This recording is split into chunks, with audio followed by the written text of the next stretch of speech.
Testing 1 2 testing. Testes 1 2. Testes. Testicle crease. Remember? Oh yeah, testicle crease. Penis wrinkle. Got it. I'm gonna take mine off then.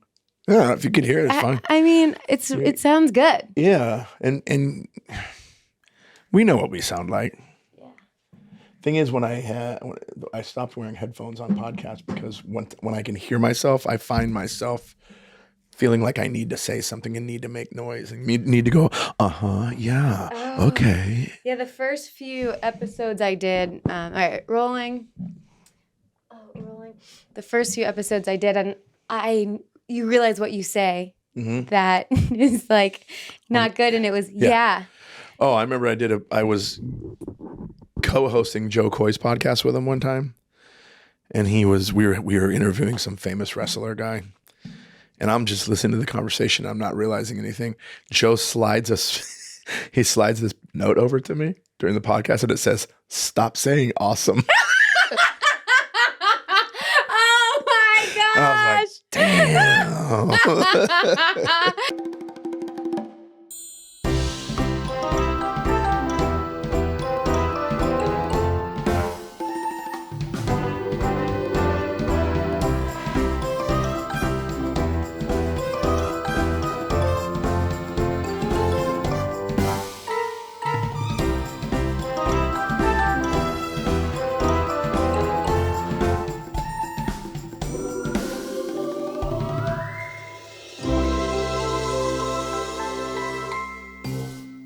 Hello, welcome to Misery Loves Mandy. This week we have Jason Collings. He was such a great guest, and I learned so much about him, and I can't wait for you to learn as well.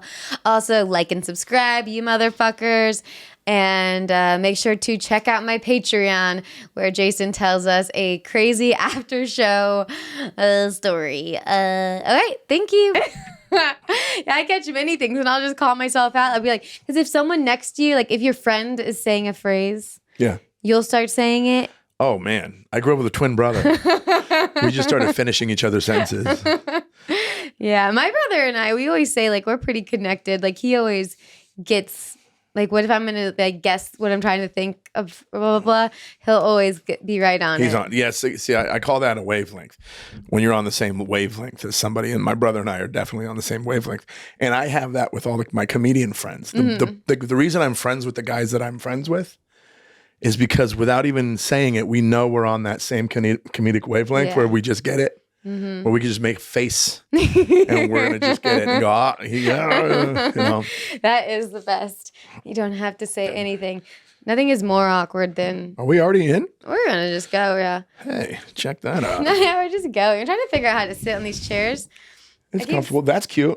Yeah, and then you could do the no legs thing. Yeah. And then all your fans will start sending you prosthetics.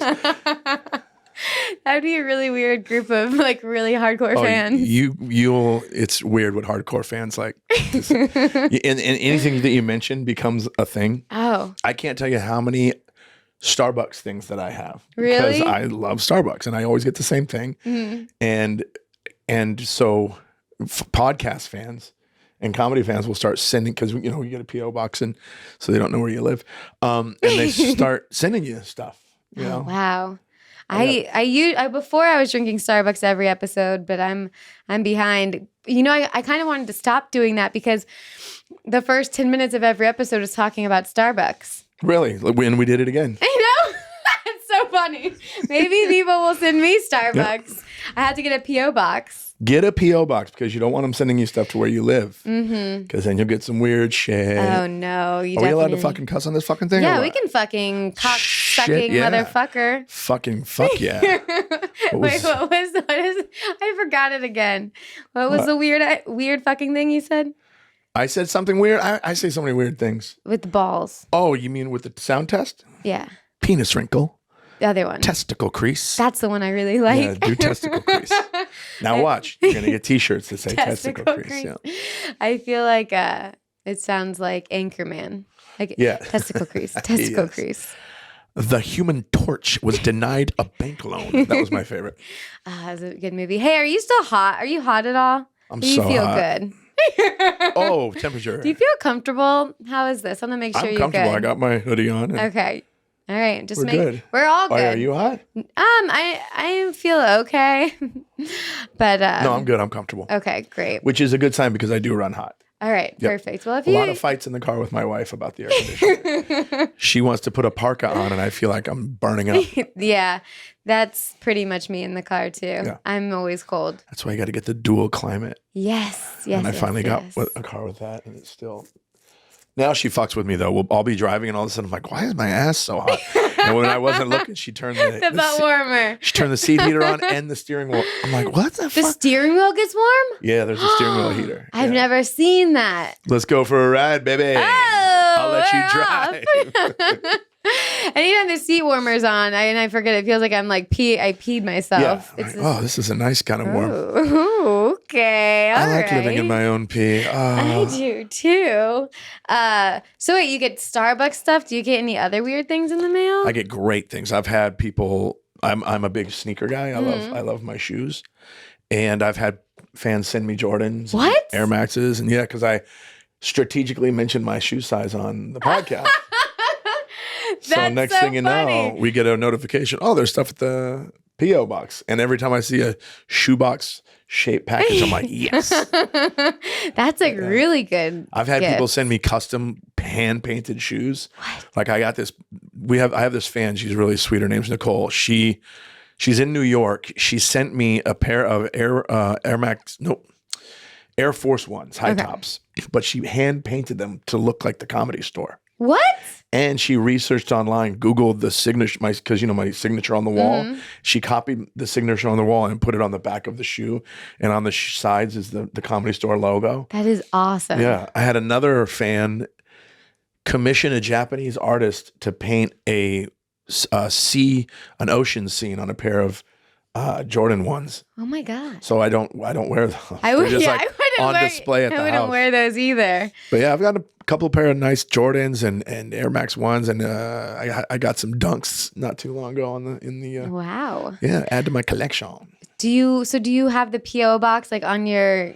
We just said it at the end of every episode, and it's in the if you watch the YouTube, it's in the description. Wow. You add all that. Oh my gosh, I'm learning so much. Put your social media on there, everything. I do all that, but I'm a size 8 in shoes. Can't just say I'm a size 8. I'm a size 8. You're just gonna get all kinds of size 8 stuff. Be really big pair of pants for me. Wow, thank you. Oh, that just made me think of the Subway guy. Did you watch his new documentary? Yes, I did. That was weird how long it took for them to arrest him. Yeah. Didn't know that. Have you seen? And he looks like he's like thriving in prison. He's all thin and like, I'm gonna be out soon, kids. Don't you worry. Oh, is he gonna be out soon? I have no idea. Damn. But yeah, he's pretty gross. That is bad. Yeah. He has that vibe though. Whenever I see, okay, this is gonna sound really bad, but whenever I see a tall man that looks soft and he wears glasses, I'm like, that dude touches kids. It is so a basically setup. Me. You're not soft looking. No. Well, you know what it is? I'm 50, and now I look 52. For the longest time, I didn't look my age, I thought. And this is the first year I'm like, I'm just a 50-year-old guy now, you know? Isn't it weird? You can't tell. I think we always just think we look younger. Right. Like, I just got a manager. Yay. And and so I had to pull up my Actors Access stuff, and I haven't touched it in, I don't know, 5+ years. So the pictures are so old. Like the headshots, I look like a baby. You're like, who is that? I know. And I'm like, that is how you. And you're doing this in the picture. Yeah, I'm like, no crow's feet. And I'm just like, and then it's like, what ages? You don't have crow's feet now. And it's like, what ages? Sparrow feet. A little smaller. They're sparrow feet. Yeah. That is the nicest thing anyone has ever said to me. Count on me. You can count on me. So the age range you play, and I was like, I can totally still play 18. It's so funny because I watched that with Brent Morin. who, as you know, is Yeah. my co-host on my podcast. Because We I've might as well known say the podcast now. You'll plug stuff at the end, but Lion's Den. the Lion's Den with Brent Moore and Jason Collings. So when I met Brent, he was only 18 years old. Oh, really? So I watched him go from getting those young roles, and now he's 36 years old and he's a grown up. Yeah. And seeing what he's going out for and getting auditions for, it's just like it's that journey. And he hates it. He sometimes you think I could still do the 23-year-old guy, but you can't. Maybe eventually he'll get used to it and like it more. Yeah, he's been acting for this forever. Forever, yeah. He got some roles pretty early on when he got out here. Did he ever do acting stuff? Me? Yeah. Yeah, I'm huge in the acting community. I have several awards, and I like to. Are you really upset about the Writers Guild strike? Yeah, that sucks for me. That is really rough for me. No, Yeah. I've done it, but it's not what I do. Yeah. In other words, I can and I have. But there's a lot of actors that are like, I'm an actor first in the comics. That's what I meant by the question. I am a full-blooded stand-up comedian. That's who I am. That's what I want, and that's what I love. Oh, I want to talk about this then. Okay, so that's how I feel. I want that to just be full, just stand up. I didn't. Really? You're so cute, and you have such a great personality. I think you'd be great for acting. Well, I guess, okay, I'll take the role. See, here's what I say about you. Mandy is if a smile was a person. God, what? It's That true. is so nice. But yeah, you're so likable and stuff. I feel like you'd be great, and you have a good look. Well, thank you. I wouldn't turn it down. I think it could be great. But what I love the most is stand up. I don't even know if I could, do acting. I would love to be a full-time stand up. Right. People have asked me if I was interested in writing, and I have friends that are writers, and I wouldn't, absolutely not, because their time is just so taken up. Yes. Most of my friends that were comics that became writers are only writers now. I mean, there's probably still some out there that aren't friends with me because I don't know why. But like, it's just such a full-time gig, and you're like, at the end of the night, you're in the writer's room till forever, and then you don't have time to do stand-up. Mm-hmm. And I cannot not do stand-up. Yeah, it'd be like a death sentence. Yeah. How do you feel about like how... Do you think this is bullshit or do you think it's true? Like, for my mind, sometimes it's like, oh, you have to get the acting stuff to get the stand-up, all the ass-backery, or is that just excuses and bullshit? I think the stand-up's going to get you the acting. It's way more that than the other way around. Like, I've seen actors go, I can do stand-up, and they try it, and it's not, because now they look like they're acting like a stand-up. Mm-hmm. They're acting out a part of a stand-up comedian. They go up there and they do the cadences that they think they're going to do. Yeah, it's Miss Maisel up there. Ridiculous. But so many comedians have gotten amazing acting careers because of comedy. Yeah. I mean, Brent Moore, everything he got was because of his stand-up. That's cool. The reason he got booked on that first TV show he did is because the creator of the show's assistant was in the audience when he was doing a showcase at the Improv. Wow. So that got him there. And Kevin Hart is a perfect example. Kevin Hart was doing a lot of acting, and he was in a bunch of stuff, and it was just not going anywhere. He was always like a guest star or like the third lead or something like that. Like, people don't even remember Freaks and Geeks? It was Freaks and Geeks. And then there was the next show that Apatow did. It was called Undeclared. Oh, I don't know that one. It was like Freaks and Geeks in college. Okay. Kevin Hart was on that show. He was part of that cast. And one day he called his manager and he says, I'm not doing that anymore. I'm just going to 100% commit and concentrate on stand-up. And that's when he fucking blew up, because he starts doing all these gigs, and then he gets the hosting gig on, it was either he did host Comic View, but he also, Shaquille O'Neal had a comedy series, and Kevin Hart was on it, and he did this bit where he was talking to Shaq from the stage and just started doing a Shaq impression. And it was hilarious. From him being so small? Yeah, and he was talking like him. And then he did this whole bit where this is how Shaquille O'Neal falls, and he said straight up and just timber like a tree. And it went fucking viral. Next thing you know, the movie, the TV, they just start getting offers. Now those guys all get offers. They don't audition. And as far as I know, it's just offers. We want this movie to be a Kevin Hart movie. We don't want Kevin Hart to be in our movie. We want the movie to be a Kevin Hart movie, I personally think, like, most of the acting stuff that I did, like I was in Forrest Gump, I was in Star Wars, I was in all the big ones, was because they saw me do stand-up. I mean, I think that your role in Forrest Gump was one of the most award-winning. You can say it prolific. You can say it. I would have if I knew it. If that was in my Rolodex of words, I would have totally said it because that's the word I was looking for. And I'm now a thespian. And on occasion, I go to the comedy clubs to regale them with my stories. Yes, they're like, that's the guy from Forrest Gump. Yeah, exactly. You played the guy who tied his shoes, right? Yeah, I was the shoe. I was the left shoe. The left shoe? Yeah, I was the left shoe. Wow, man. No, but I've done a few. I like it. It's not hard for me, so I don't know if that's the right word, hard, but it isn't difficult for me. Mm-hmm. And I don't, it's going to sound crazy, I don't take it seriously. That's why it's not difficult for you. That's right. That's the roadblock. When you overthink it, then it's like, I did a student film. Brent Warren and I played buddy cops in this amazing student film, which we wish we could find it. I want to see that. It was called Lethal Action. Ooh. And it was like a spoof film about those action buddy cop movies, but it was just the most ridiculous. It was a lot of fun. And because of my martial arts experience, I had to do like fight scenes and my own stunts and shit. I didn't know you had martial arts experience. That's what I did before stand-up. What? Me and my brother ran martial arts schools. I didn't know this. We owned our own organization. Yeah. We're learning so much, guys. Yeah. No way. David is a 7th degree black belt in martial arts, and when I retired, I was a 5th degree black belt. Damn, that's so cool. Yeah, did that for years. One of the reasons I got into stand-up because my knees were just going bye-bye at a young age. So I needed to figure out what to do with my life. Oh, yeah. And of course, like anybody, I went stand-up comedy.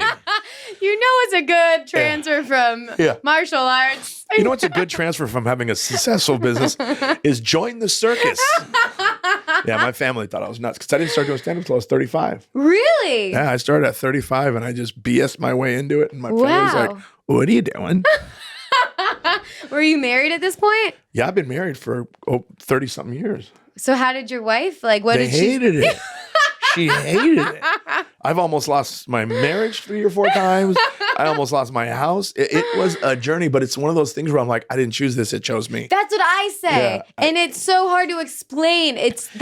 Here's the best way I explain it to people. I go, this isn't what I do. It's who I am. Yeah. Oh, that sounds good. It's short and sweet, and that's what it is. Yeah. It's who I am, and I could easily go get a job somewhere and make a bunch of money and be extremely unhappy. Mm-hmm. And it's insane because I owned my own business successfully from age 21 to age 41. And during that 20 years, I never traveled. That's a long time. I think I got on a plane 3 times in my entire life before I did stand-up comedy. And now I've been fucking everywhere. And even when I'm broke, I'm happy. Mm-hmm. That's the crazy part. That's how I know, this is just who I am. And if I stop doing this, you just took away my meaning. You took away everything. Like I'll just be a shell of a guy in a cubicle going, when's the last time you filed your taxes? Or whatever the fuck they do. I don't know. Yeah, no. If I don't get up, if there's a week where I don't have a show, which I just feel like my soul is gone. Yeah. And then you get that next show and you come off and you're like, it's like your battery level just goes right back up. I quit once. Really? For 3 months. Why? Because it was tearing my family apart and my kids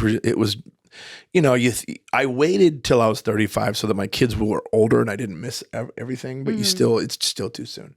I think my youngest, who's now 28, he was 11 when I started, and my 33-year-old was 15 when I started, and I was still too early. And I remember purposely waiting because, my father was an entertainer and he had a hit single and he toured all over the place and he was gone all the time up until I was about 8 years old. And I remember when I was going to have my first kid, my dad said, don't miss anything. Don't miss anything. Because my dad wasn't there for my first words, first steps. Aww. It was one of those things where one time I did a 6-week tour overseas. And I remember asking Mom, I said, Mom, what was the longest? I go, this is crazy to be away from home for 6 weeks. What was the longest Dad was gone? And she said 3 months. Whoa. And I said, when? And she goes, the day after you were born. What? So it was one of those things where he would come home and we'd have to get to know him again. Mm-hmm. But then from 8 on, my mom said at 8 years old, she said, okay, you can either be a rock star or you can be a parent, but you can't be both. I'm going to give you the weekend to figure it out. And he went away for the weekend. and came back and said, I choose you guys. Aw. And literally from 8 years old for the rest of his life. And he was like the perfect father. Wow. Like he was one of those dads that all my friends wish, I wish that was my dad. Oh you know my what I mean? gosh. So, yeah. So when he told me that comedy is what I'm supposed to be doing, I was like, okay, I'm never quitting. I'm never quitting. He saw my, he passed away like a month after I started stand up. I was going to ask, did he Didn't get to see any of the success. However, I videotaped a few sets and I showed it to him and he was just like, this is what you're supposed to be doing. Oh. And taking it from him because he was an entertainer, he had a hit single and he watched it and didn't laugh. That was the crazy part. I'm watching it, I'm like, oh, bombing. But he was watching it as an entertainer and studying it. And his notes were, don't do that joke about the baby thing. Your mom won't like that. But, and I'm like, he just gave me notes. Okay. But then he says, but this is what you're supposed to be doing. Don't stop doing this. And it's ever since. So you got his blessing. Got his blessing. If you ever watch my Tonight Show set, and it was Tonight Show, I think it was 6 years after he passed away. I did like that at the end of my set. And a lot of people don't know that was got it, Dad. You know? Oh my gosh. Kind of and it was one of those things where you felt like you were in the right place at the right time. Yeah. Like I'm behind that curtain thing that opens up when you go out on stage. And the stage producer lady, she's like, are you okay? And I looked at her, I go, yeah. And she goes, are you nervous? And I was like, no. And I had this overwhelming feeling of like, holy crap. For the first time in my life, I feel like I'm exactly where I'm supposed to be. Oh, what a good feeling. It was amazing. And so when I walked out, I didn't look at the teleprompter. I didn't look at the clock. I looked at the audience and I played it like a club. And it was perfect. I need to watch this. I've never seen it. Oh, it's so hard to find. I could show it to you, okay. But NBC would, like, anytime I try to post it, NBC takes it down because they own everything and shit. But yeah. Who was the host? I was one of the last guys to do it with Leno. Cool. Leno in LA and Burbank. And it was awesome. I brought my son when he was 18. He must have freaked out. Oh, he was freaking out more because the other guest was Justin Timberlake. And Justin and I like hit it off. Like after the show, like when people watched it that night, I get all these messages and you think it's going to be like, man, that was awesome. Every message was, what did you say to Justin? Because when I finished my set and walked over to the couch and we were all hugging and shaking hands, I leaned in and I said something and he like went, and starts cracking up. Well, what I said was, what people don't know is me walking to the couch was the second take. Really? After my set, and I walked to the couch, they said, cut. And they said, okay, we're going to have to do it again. And I'm like, what? Because I just had a perfect set. They're like, oh, no, not the set. That's good. Could you imagine you do the whole set again? Oh, my God. They said, just say goodnight and walk over. And I go, what happened? And they're like, oh, Leno forgot his lines. I'm like, all right, cool. So I walk over, shake hands, and Leno hugs me. And what's her name? I can't remember her name. She used to, Paula Abdul. No. What's her name? She used to be with the singer. There's another Paula. I always forget her last name. She was the other guest. What's his name? The singer. Lost without you. What's the fucker guy's name? We could ask Alexa. Robin Thicke? Robin Thicke's ex. Alexa, who's Robin Thicke's ex? Patton. Robin Thicke was previously married to Paula Patton. Paula Patton. Okay, shut up, Alexa. We got it. So it's Paula Patton. By the way, she was high as a kite. Really? Yeah. And she was like a robot. When we did the second time, she stood the exact same way, turned into the exact same way, leaned in, kissed me on the cheek, then said the exact same words. I was like, cool, you're a robot. And then, Ew. And then me and Timberlake were like, being funny.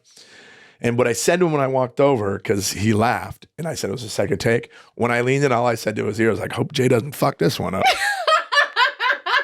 That is good. Yeah. It's one of my favorite stories. That's great. It was a trip. And at the end of the set, and it was over, and we were just kind of chilling on stage, he's like, man, you're great. Where are you from? And I said, I'm from Long Beach. He says, oh, my ex-girlfriend's from there. I go, I know. I went to school with her. He says, Cameron Diaz is from Long Beach as well. Oh, wow. I forgot they dated. Yeah, they were together for a little while. And then we just kind of started walking backstage and we're just chatting. He's got like a huge entourage behind him. And I step into my dressing room and he kind of goes like this to his entourage and he comes into the dressing room. So now it's just me, Justin, and then Jay comes into my dressing room. Were you freaking out? So the three of us are in my dressing room talking for like 20-something minutes or so. And then I look over the corner, my son's sitting in the corner like, what is happening? Oh, because like I said, the family thought I was nuts. That was his moment of going, this is who Dad is now. And then that night, we all sat at the house and watched it. Oh. And Elaine had that look of like, this is who he is now, and it kind of all came together. That's a huge. And now me and Justin Timberlake are best friends. Wow. Yeah. That's so cool. We're not. I wish we were. But he did. The next day, my manager calls me and says, "Did Justin reach out?" I go, "What are you talking about?" I thought he meant reach out to shake my hand on the show. I go, "Yeah, man." And we walked. He goes, "No. Did he call you?" I'm like, "No. Why would he do that?" He goes, "His manager just called and asked for. He was asking for your information. He wanted to hang." And I was like, "All right." Of course, that never happened. He's slightly more busy than I am. He's right, he wanted to. Yeah. 10 years later or whatever it was, 10 years later, Brent Moore and I were at Foxwoods Casino in Connecticut. No, Mohegan Sun in Connecticut. And we were doing the club and Timberlake was doing the arena. And he gave us tickets to the show. That's cool. He remembered you, saw you. We went over there and danced to Justin Timberlake, Man of the Woods or whatever. Oh, I love all of that. Wait, how many years from when you started to when you did the Tonight Show? 6.5.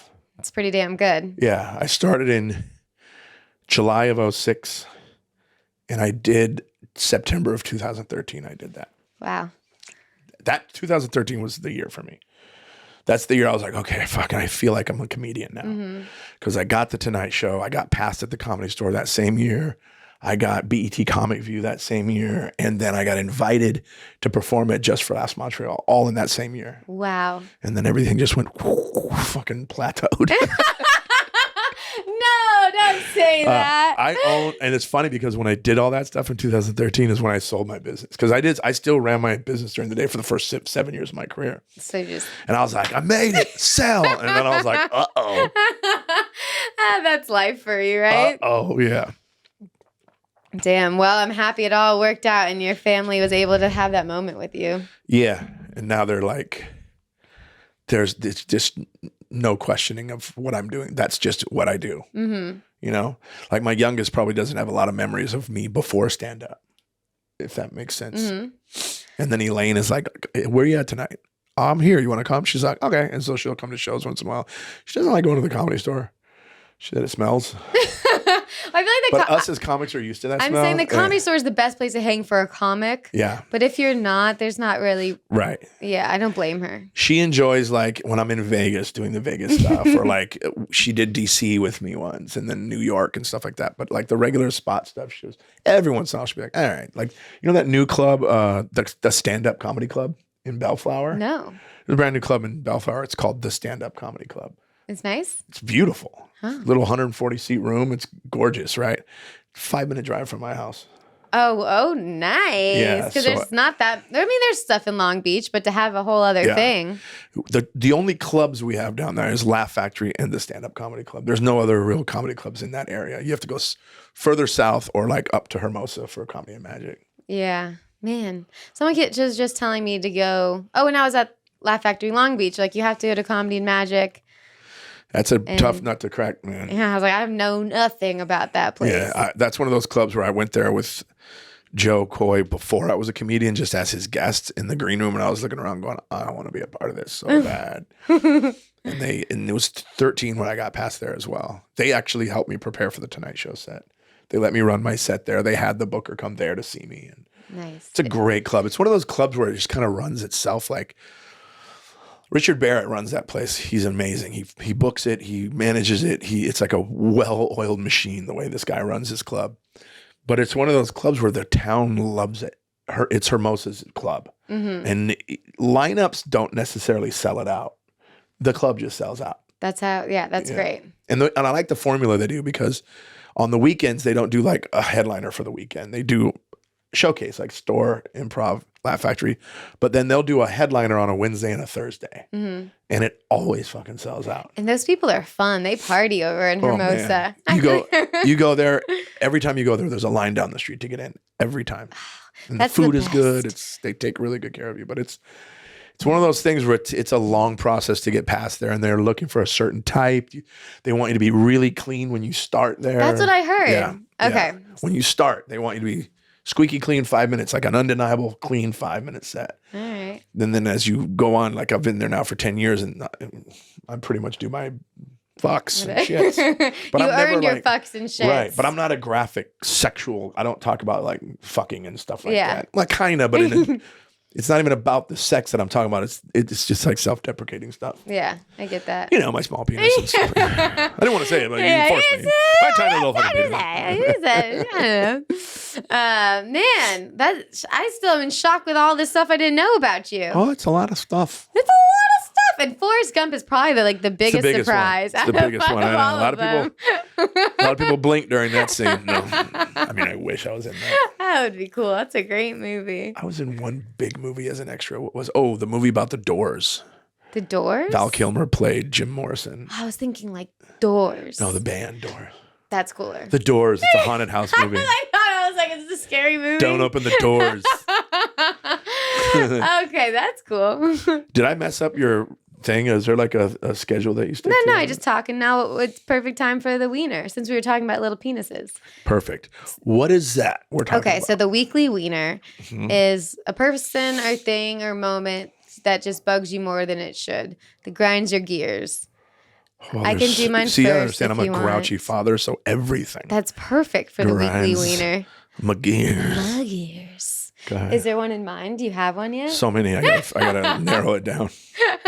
You do yours first. Okay, mine is exciting because it was solved last night.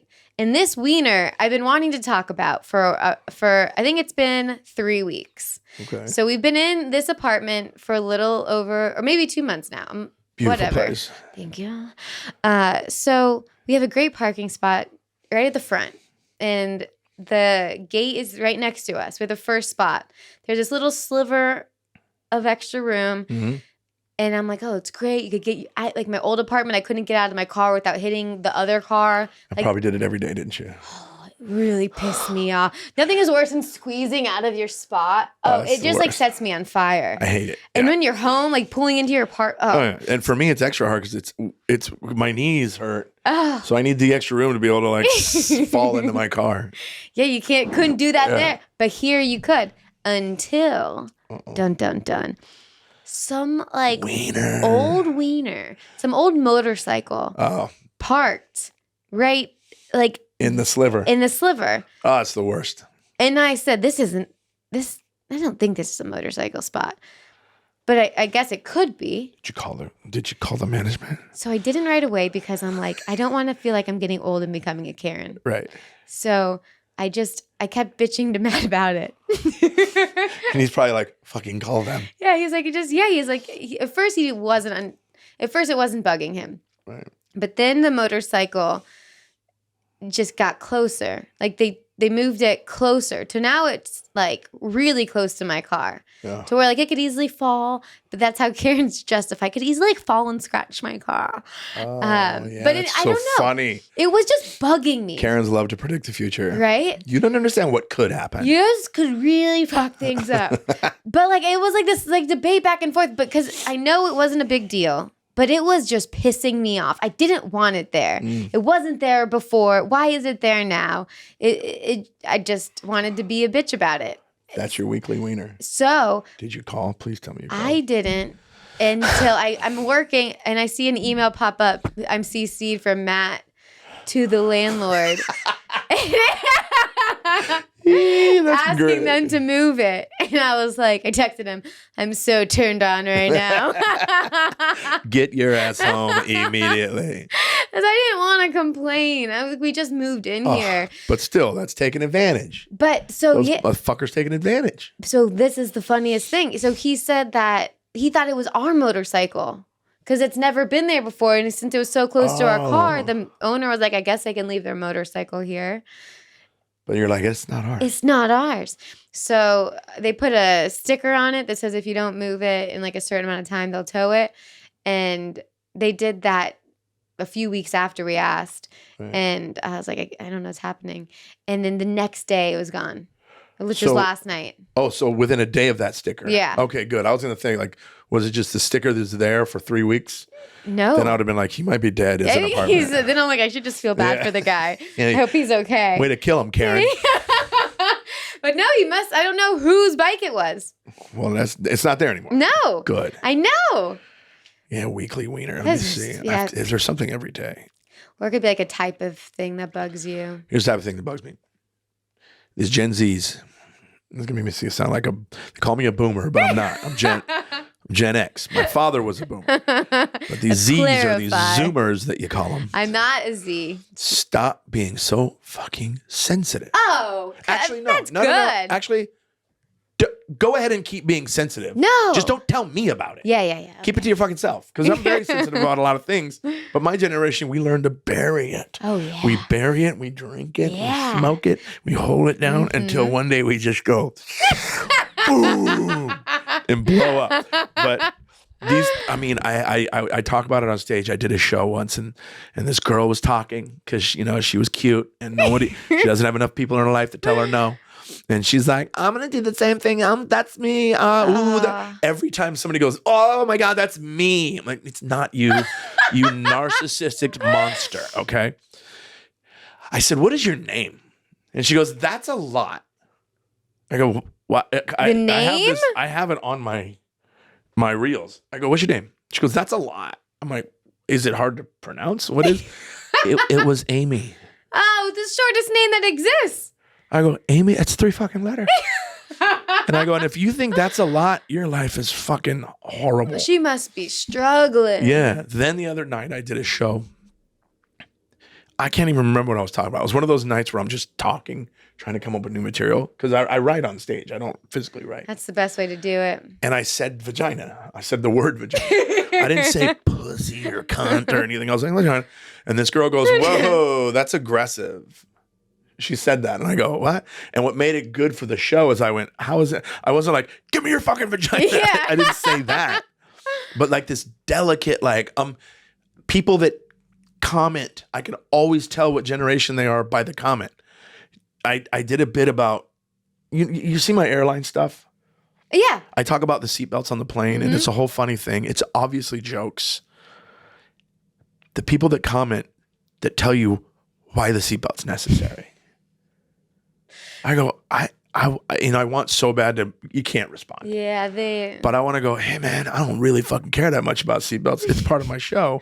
It's comedy. But the seatbelts are actually there to keep you, because I talk about how it's only here on a jet, but in a car you get like a whole harness, but in a jet that's going much faster and higher, you just get this.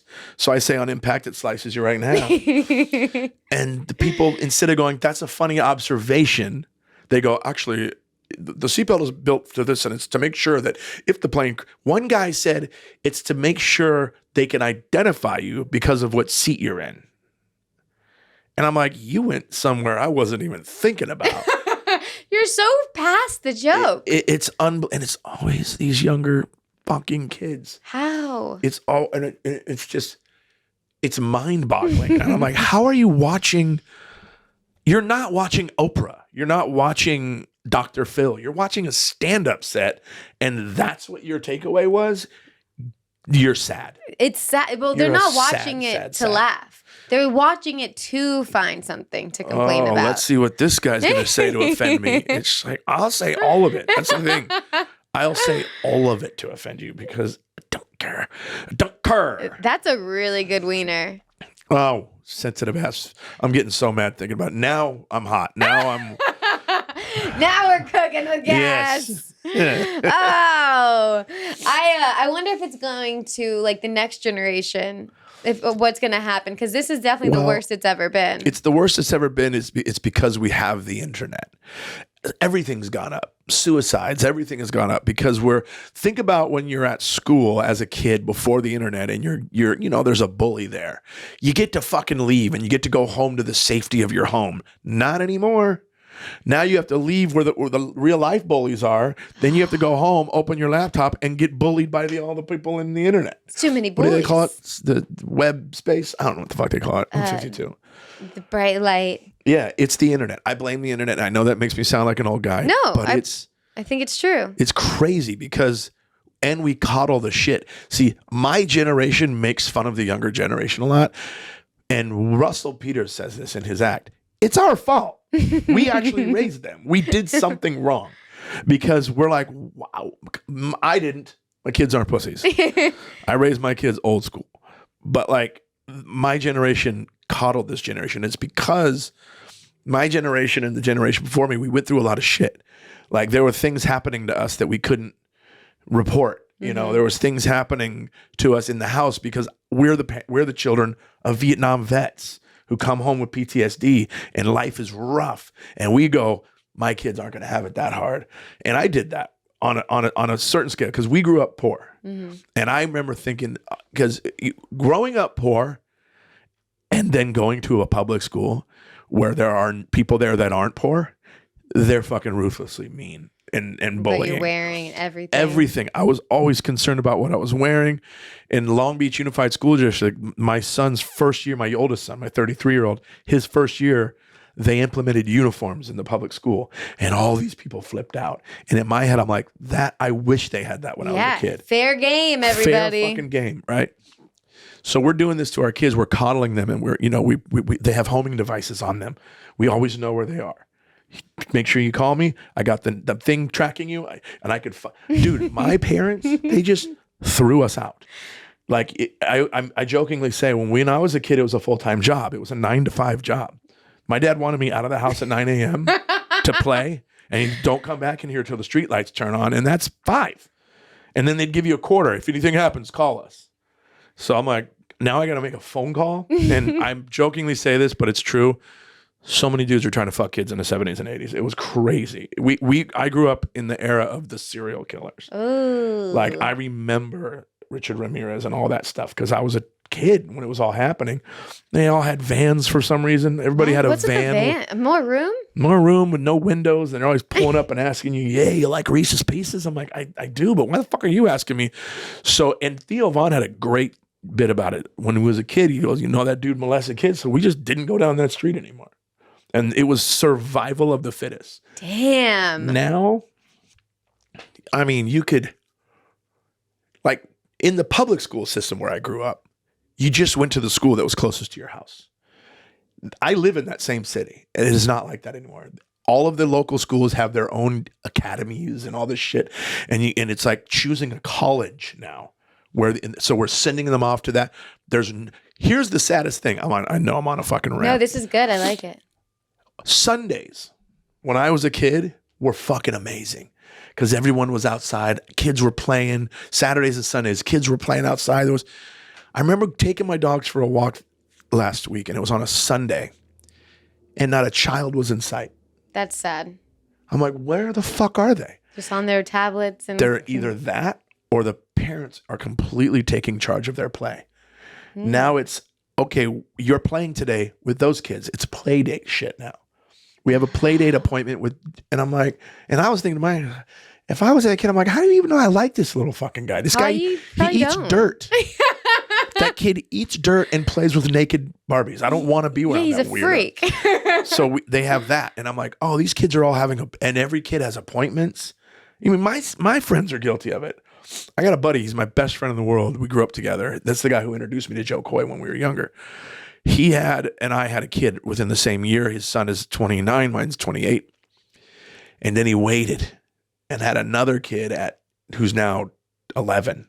Wow, it's a giant gap. And boy, when I say this kid is scheduled, he has his music lessons, what does he have? He's baseball, football, basketball, soccer, music. And it's just like, there's no time to just fucking be a kid. And everything's so competitive. That's why now it doesn't matter how talented you are. What matters is how popular you are. Damn, I don't want to be a kid right now. You know what I'm saying? No. How many followers you have? How many likes you got? That's hard for me right now, and I'm adults. a grounded adult. Yeah. Imagine for me that adjustment into the social media world, because when I started stand-up, it didn't exist. I started stand-up in 2006. We had one thing, and it was MySpace, and nobody gave a shit. Nobody cared until Dane made a career off of it. Dane became the first guy with 1 million followers. Dane started, so we're kind of like, oh, there's that. And then Facebook came and like, oh, there's that kind of. But it was still, we need to see you come to the club and prove to me that you're funny. And if you're funny, you could work. That is the last box checked. That is the last box checked. Yeah, there's like big venues I don't even reach out to that I feel confident performing at their venue. I know I can do it, but I'm like, I'll message them and they're not going to say anything back because I don't have enough followers. Right. And now the responsibility is on us to sell tickets. Mm-hmm. When it used to be the venue, that's the Comedy Store. It's a place for comedy. We will go there to buy tickets for comedy. And that's what they did. They said, come here and watch comedy and we will sell you tickets. Because now they just sit back and go, we're going to book these people that we know they're going to just show up. The people are just going to show up because they have 1 million followers. Yeah. Last box checks is funny. I mean, you've seen some of the lineups. We're not going to say names. But you've seen some of these lineups where you're like, this motherfucker needs to not quit his day job. Yeah, we see and then a you lot find of that. out that they did quit their day job because they got 1 million followers on Instagram. You're like, fuck. Yeah, this town can drive you crazy. I'm nuts right now. Listen to me. I'm going crazy. No, we're all going. We're losing our goddamn minds. That's what I tell people, like friends of mine. They're like, I'm having a hard time. I'm like, listen, man. Everybody, my friend of mine said, I can't look at Instagram. It depresses me because you see what everybody's doing. And I'm like, listen to me and know this. And this is the truth. Everyone is putting their best foot forward on social media because social media isn't private. Mm-hmm. It's like walking the red carpet. That's a great way of putting it. You're not going to walk the red carpet in your fucking boxers and hoodie. I hope I get to Pete Davidson level one day. One day. Amazing to be able to I'm going to do whatever the fuck I want. People are going to like to see it. I mean, it's like, I tell them, like, just remember, there's some shit behind closed doors happening in their life that is not good. And they're just putting their best foot forward. Like, you know how many people think that I'm rich? I told everyone already that you were. I am not. I did a pre-thing. And I'm not. It's so funny. Like, fans that are fans of mine, when they come to LA, they'll be like, are you going to be at the Comedy Store? And I'm like, yeah. And then they see me pull up in my Kia Optima with a broken, with cardboard on the back window because it's busted out. But yeah, it's like, dude, you're killing. How many times have you had people go, oh my God, you're killing it right now? Never. And you literally go, fuck, I wish I was. I got accused. I do this bit about my kids having to move back home. And my son's saying to me, you don't understand my struggle. And my joke is like, I don't understand your struggle because we live in a nice house and you don't fucking pay for any of it. Mm-hmm. Oh my God, the fucking outrage. The outrage of these young kids. You know, we all can't be wealthy like you. They think I'm wealthy. And I'm like, I wish I was. They're just assuming everything. Yeah, we can't afford the price of cost of living. And I'm like, I know, it's a joke, man. But it's like being accused of being wealthy because you could Google me. You can Google me. You can look at my Instagram. I'm not going to put my fucking late mortgage payment on Instagram. I'm going to put a picture of me on stage with a nice watch on. You know what I mean? It's like everybody's putting their best foot forward on that shit. Don't believe anything you see. Just believe in the content. Just believe in the talent. Mm-hmm. Like, I'm so happy. I'm so beyond happy for Matt Rife. Yeah, he's freaking killing it. But here's what I'm most proud of. Given the opportunity, he fucking delivers. Because there are people out there with a bunch of followers and they're given the opportunity and they eat a dick because they don't respect the art and they think it's easy. And the reason people think it's easy, because Bill Burr makes it look fucking easy. Sebastian Maniscalco makes it look fucking easy. Matt Rife makes it look easy, but they don't understand Matt Rife is 27 years old. Kid's been doing stand-up since he was 14 or 15. I know, isn't that wild? He put the reps in. He's got people like, oh, overnight success. No. They always say that with everyone. No. Just because you didn't know where I was out here. Yeah. You know? So yeah, I'm really proud of that kid. And he's a great example of like putting the work in. He's a puzzle to me because I'm like, but you're 27 and hot. You're 27 and hot, but you have the heart of an ugly fat dude. I mean, because 27 and hot is not a typical stand-up. No. And he's so funny. He's actually funny. And people are like, wow, he just came out of nowhere. I'm like, nah, dude, do you think he got that ripped overnight? No. That takes a long time. Mm-hmm. Same with getting good at comedy. Matt and I always try to, like, we use the analogy of working out and stand-up. It's the same thing. I use the analogy with fighting because of my background. Now that I know that. You can't I always tell people, no, you have to follow the people that are better than you. You have to go after the guy that's going to murder. You have to. If you go into the ring every day with a guy that you keep beating up every day, you're not going to get better. That guy's going to get better because he's going to figure out how to not get beat up anymore. Well, that's what you got to do with stand-up. Like, I'm going to follow Bill Burr tonight. I'm going to follow Sebastian tonight because I want to be able to. Yeah. And now I can. That's huge. Yep. That's so huge. And it's an extra obstacle for us because I'm not a household name. I'm very well known in the comedy community. However, I'm not famous in the world. I do have a fan base. I do have a following, but it's nothing compared to like Tim Dillon or like, those guys. Yeah. So and you to get up be and they're able just to freaking out. follow a Tim Dillon strong and not be famous is great. That's a good thing to be able to Yeah, do. because all your jokes, Yeah. they did it. They did without any buffer. because of the work. All the work. I'm a workhorse. Oh man, I like that feeling though. Lately, like I was saying, I hosted this show at the Main Room Comedy Store. So excited, first time ever. I love it. Before, I was super excited, slightly nervous, but I was like, I like that I'm getting this feeling again because it just means I'm growing. Right. Like I'm doing new things and Right. I take it in. This is good. Yeah. Whose show was it? The Horribly Funny Show. Oh, I heard this is a great show. Oh, he puts on a killer lineup. Who does that? Greg. I met him Greg. years ago. Do I know I'll Greg? introduce you to him. Oh, okay. Yeah, that's another thing, a big misconception. It's like you get you're in the trenches, right? You're doing bar shows. Mm-hmm. You're doing these weekday shows that are outside promoter shows. You're doing shows at venues that aren't made for that, but you're killing there and you're doing well and you get great. And then you get nervous when you have to do the improv. And I always tell people no. Now you're at the place where that's what they expect. Yeah. It's easy because They they wanna laugh. show up facing the stage for the comedy show. How many times have you done a show where you're like, oh, fuck, these people didn't even know there was a show tonight. And the fucking championship game's on? Shit. That's right? the worst when there's a game on. Right. But when you show up to the store,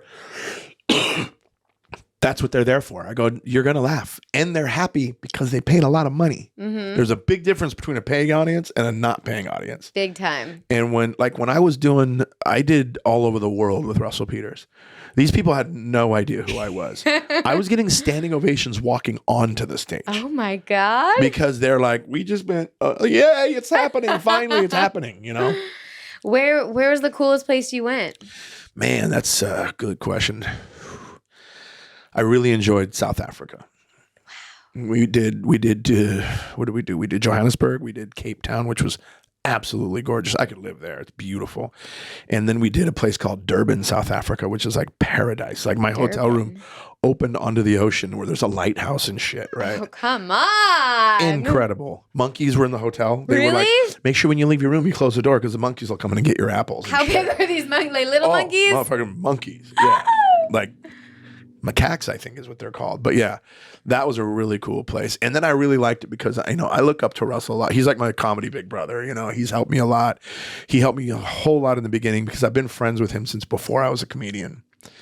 And watching him grow was incredible. And then going to Durban was really cool because he told me that's the first place he was famous. Really? Yeah, it was really neat because it's got one of the biggest Indian communities outside of India is in Durban, South Africa. And he didn't know it. He goes, I'd been there and I'd had a great time. And next thing I know, I'm going back there and the money's way fucking different. And the venue's huge. And I'm like, what's going on? He went viral on YouTube and they found him there. And the next thing you know, he's all over the world. So Durban was cool. I mean, South Africa was cool. India was a crazy experience. India is one of those places where, you see, I was there for 2 weeks. I lost 10 pounds when I was there. Really? Because the Food just wouldn't stay inside of me. And it's so good. It's amazing, but you're like a cylinder when you're there. You're like, I'm going to India. yeah. No, you look good. Was an amazing experience, but I'm not in a hurry to go back. You did it. There are so many. I don't know if you know this about India. So many Indian people there. What? That's so But weird. it's like, I remember Russell's brother told me before we got off the plane, he goes, be ready. He goes, because it's going to be a lot. I go, what do you mean? He goes, let me just put it this way. When that plane door opens up and you walk off the plane, it's going to be like humanity hitting you in the face at 100 miles per hour. And I was like, what? That's exactly the smell, the heat, the amount of people. It's just insane. It's crazy. I've never been. Beautiful. It's so colorful. It's like their colors and their clothing and all the stuff. It's a beautiful place, but it's a lot of people. And sometimes it was a little heartbreaking because the class differences. There's like no middle class. There's nothing. You're either this or you're living on the street. And it was like, walking out of a 5-star resort, stepping over homeless kids. Oh. That kind of thing, Yeah. But one time when we were in Mumbai, I said, let's venture out into the city. And we went out there and it was, Russell's like, you're white. They're going to think you're famous. Be ready. And it was like kids holding onto your legs. And it was people wanted to just take pictures of you, not with you, of you. Oh, wow. What the fuck is that tall white guy? Oh, wow. Yeah. So India was cool. But then I liked the Middle East. I love Dubai. I love Bahrain. So yeah, it was fun. Touring with him is probably a cool way to experience everything. Yeah, especially because we're friends and we're not strangers. And we just had a blast. Because I did 4 weeks. In 2018, I did 4 weeks across Canada with him. We just did all arenas. Like we went to where the Raptors play, sold out, 17,000 people. Oh my God. So that was 4 weeks. And then overseas was 6 weeks. And it was just probably the experience of it saved my fucking life because I was like, I had all these cruise ship gigs booked. Oh no. Yeah. And I'm like, I did one. Oh. And I'm like, I think I want to jump off this ship. It's like being in prison. It was crazy. It's like cruises look good on paper. You're going to go to Bermuda. You're going to see all this. You're there for a minute. I used to do a joke about it. Like cruise ships are like prison. You're all the same people. You have a little fucking cell that you sleep in. You go to the chow line, basically. And then when you get to the port, you can be there for 45. That's your yard time. So walk around the fucking town and then get back on the ship. It's terrible. But pays well. And I had fucking 6 of these things booked out. And I was like, ugh. Russell calls me. He's like, hey, man, what are you doing in November? And I said, I got a couple club dates and then I'm doing like 6 cruise ships. He's like, cancel that shit. And I go, no, I can't, dude. I need the money. He goes, Jason, cancel it. You're doing an arena tour across Canada with me. I'm like, all right, cool, let's do it. But yeah, it's cool. He's done a lot for me. Russell and I'm going to JFL this year with Russell. First time at JFL in 10 years. Oh, that's crazy because I'm gonna get Just for Laughs Unwrapped this year. Oh, really? Yeah. Positive thinking. So you got to do it. see you Did you there. send in a tape yet? Yeah, I did right Okay, away. so you met the. I got a buddy who literally sent it in at the deadline. Really? He's not from here. He's from New York, and he had nowhere to go. So I made a phone call to my buddy Mike Lenoci. I said, yeah, I know you're at the Rec Room tonight. Can I have my buddy? And Mike was really cool enough to give him 5. And you had a good 5? And he had a great 5 and taped it. Woo! So. That's not easy to do. Yeah. Unwrapped. How many people do they? I think it's like 6 or something. Jeez. 7. It's so, I don't know how it is now, but when I did it in 13, it was so fun. I'm sure. It was so fun. And I didn't do new faces. My manager was like, they don't think you're a new face. And I'm like, what? But I am though. They're like, yeah, but you're 40. And I was like, that's like telling a pregnant Very woman nice of she's you, yeah. what is it when they say you're when you're too old to have what is it? They barren? No. They say something messed up. You're like 30 and having kids. They're saying a geriatric. Oh, it's a geriatric birth. You're like, it's I'm really 30. risky. Like what? So yeah. But then he got me on all these. I got to do the BET showcase. I got to do Best of the Fest, Talk of the Fest. I featured for a comic. I did a bunch of shit. It was really fucking cool. You just skipped New Faces. And they paid me. That's so much better. They paid me, and I stayed at the main hotel because New Faces, they put them off at another. So I'm like, I just skipped a shit ton of steps, didn't I? That's a good thing to skip. But yeah, it was 10 years ago, and so this is my first time going back in 10 years. I'm excited. I just don't know what it's going to be like this time. I wonder how different. I do love Montreal. Montreal is so cool. It's like being in Europe. Oh, Yeah. I can't wait to see you there. It's very French. We should definitely hang. Yeah, we're totally going to hang. Yes. I just did a JetBlue audition earlier for French, going to a French, and you had to go, JetBlue. Please do it again. No. Do it I with your didn't. eyes. The way that was so cute. You closed your eyes when you said it. JetBlue. I'm not gonna book it. You But, could be a flight attendant I actually on got TV. I got hired as a flight attendant for Virgin Airlines. No shit. I was like, I need to get out to LA. It was a bad idea. It wouldn't have worked out, but I applied. I flew out to San Fran. I did the thing for Virgin Airlines. Did you do this? I did all that. this? I did and then you can just leave. Yeah. And then they were taking so long to get back to me that I just drove out to LA, and I was like, whatever. And the night I got to LA, they called and like, you got the job, and I was like, too late. I'm where I want to be. I was like, I wouldn't have, in my head, I thought I could get a I flight could see you more job. on Emirates. Ooh, with a cool little, hat. the cool hat. You have that vibe. Yeah. Oh. Yeah. I'd like to just be on the plane though now. That would be. Those planes are amazing. I just watched. First class Emirates is ridiculous. Have you been on one? Yeah. Is that what you guys took? When we went overseas, it's all first class Emirates. And you have your own suite on the plane with a bed. That's crazy. There's a bar that you could just go to I've on seen the plane. videos. Yeah, it's really cool. Oh. I have this cool, they give you pajamas when you fly first. You get to keep them? So I got this picture of me and Russell and a bunch of guys at the bar with drinks, and me and Russell are wearing the pajamas, and it looks like we're in a cult. You know those cult pajamas that were just like exactly the same thing? Oh my gosh, what a time. I'm going to just hold on to everything you said. And you're going to Just for Laughs. I'm going. You're doing it. I'm going to do it. You're going to go. We're going to hang out. We're going to have some drinks, and we're going to be like, knew you were going to be here. I'm so excited for it. I think we nailed it. What do you think? I think we did. Oh man. What time is it? It's been an hour. Ooh, it's been more than that. Is there anything you'd like to plug? Your special, your new special? Whatever you'd like to plug. I shot a 1 hour comedy show. I'm not calling it special yet because no one's seen it. It's a 1 hour comedy show. I shot it in November with an amazing production company. Shout out Black Walls Entertainment.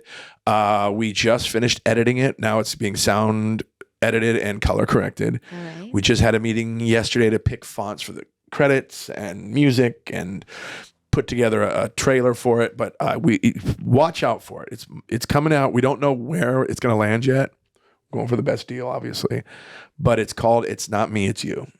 Jason Collings, It's Not Me, It's You. That's a great name. Yeah, shot it in Nashville, which was a great little place to shoot it at the Analog Theater, and so yeah, I'm excited about it. Woo, then of course you can see me on all my stuff. Jason, it's literally my name, Jason Collings, everywhere at Jason, and it's Collings, Collings. That's it. Perfect. Yeah, we did it. We did it. Thank you so much. Up top. Yeah. All right. Thank you guys for watching. Bye.